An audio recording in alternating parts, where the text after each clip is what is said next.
Good afternoon and welcome to the final installment of my presentation, Not Just Another Prop. Today I will be speaking to you about Proposition 13. You might be asking yourself, how does this proposition relate to the topics I've covered in my previous presentations? Planned purchasing, car buying.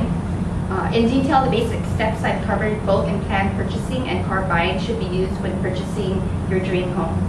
Buying a home is a big financial commitment, and before you jump into home ownership, you should be aware of all costs you will occur so that you can plan accordingly. However, I will not be elaborating on the cost of buying a home or mortgage payments, but I will be speaking to you about the component of the mortgage payment, specifically property tax. Briefly, your mortgage payment usually includes other fees, one in which is PITI. PITI stands for principal, interest, taxes, and insurance, the key components of your monthly mortgage payment. Principal is the money used to pay down the balance of a loan. Interest is the charge you pay to the lender for the privilege of borrowing the money. And taxes refer to the property taxes you pay as a homeowner.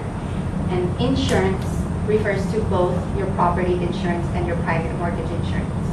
Again, with PITI stands for principal, interest, taxes, and insurance. To ensure you keep the taxes and your insurances paid, lenders typically set up this monthly payment in your mortgage as a percentage of these totals. Almost all homeowners pay property tax. State law mandates that all property taxes, state law mandates that all property be subject to taxation unless otherwise exempted. Your property taxes support necessary services such as law enforcement, fire protection, education, parks and recreation, and other vital services to your city in which you have purchased your home.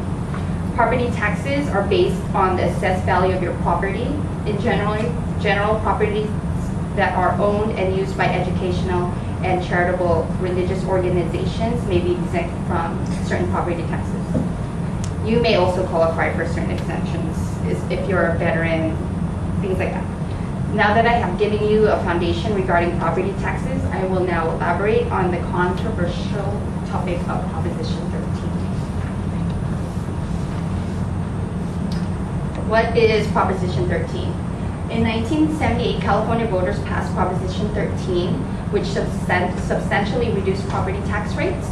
As a result, the maximum levy cannot exceed 1% of the property's assessed value. Increases in the assessed value are limited to 2% annually. Only 4 events can cause reappraisal. It's a change of ownership, new construction completed or partially completed construction, and a decline in value of your home.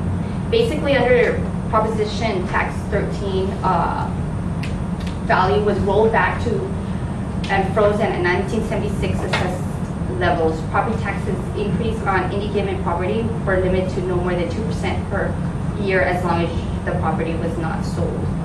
Once sold, the property was reassessed and 1% of the sale price and 2% yearly cap became applicable to future years.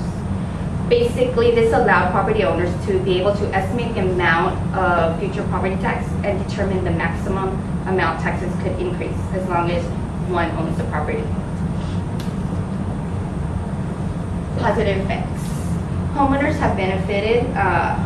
It protects retired property owners on a fixed income from being forced to sell their homes. And it also limits government growth by decreasing local funding and balancing education resources across the state. In short, predictability for homeowners, they can always budget for their property tax within their mortgage payment.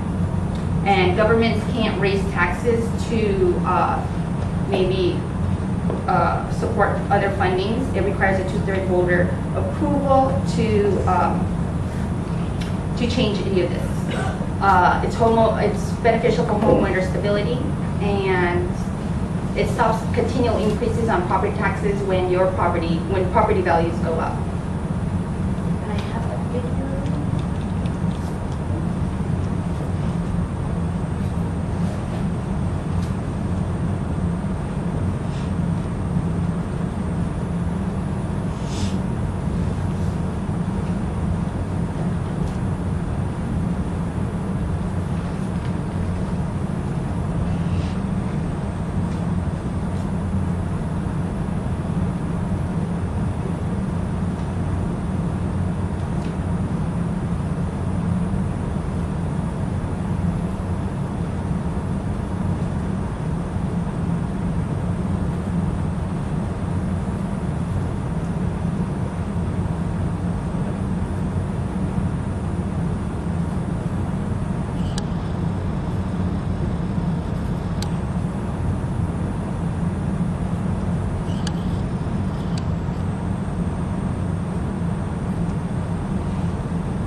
try that. Yeah. Let's move on. It was basically older homeowner, and they lived in San Diego. They purchased their home in 1978. They're on a fixed income. They were, obviously, San Diego's maybe a higher property tax city. They were pro Proposition 13 because it allowed them to stay in their home. They could, within their fixed income, they were able to budget paying their mortgage as well as the property tax assessed to their home, because it stayed, the value of their home stayed the same within their property tax, stayed the same from 1978. Then some of the negative effects. New homeowners are paying as much as 10% to 20 times the taxes of neighbors in identical houses who bought their homes earlier. More than 90% of homeowners who benefited from Proposition 13 are in the same houses they owned since 1978. And there's no incentive to move back, which is the lack of the available homes on the current market. If you were to buy a home, basically, if you were to buy a home in cities or in maybe neighborhoods that are maybe have older homes, people who are living in these homes usually don't want to sell because they're paying property taxes which are back in 1978. So there's really no reason for them to move. They just keep transferring home ownership to maybe a relative, so they were able to stay in those homes. School fundings and achievement have dropped. Proposition 13 forced property taxes to be converted into a state property tax, in which monies are allocated and redistributed in varying amounts. Okay, let's get on to the questions and answers. What does PITI stand for?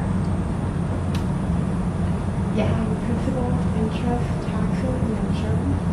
Great. Get a bag of gold. I opened it, I'm sorry. What do property taxes support within the community? Yes. Law enforcement, education, and arts. Yes, thank you. And last question, name some negative effects of Proposition 13.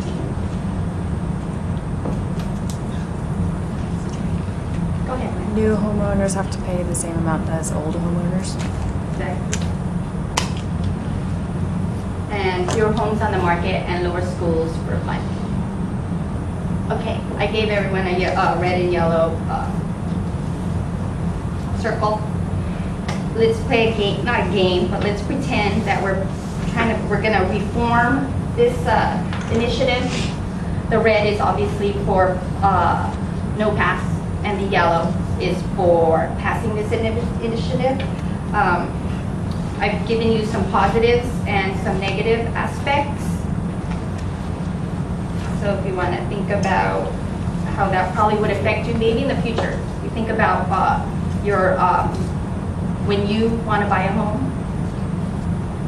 So if you want to raise either your passing, which is the red, and yellow, which is not passing.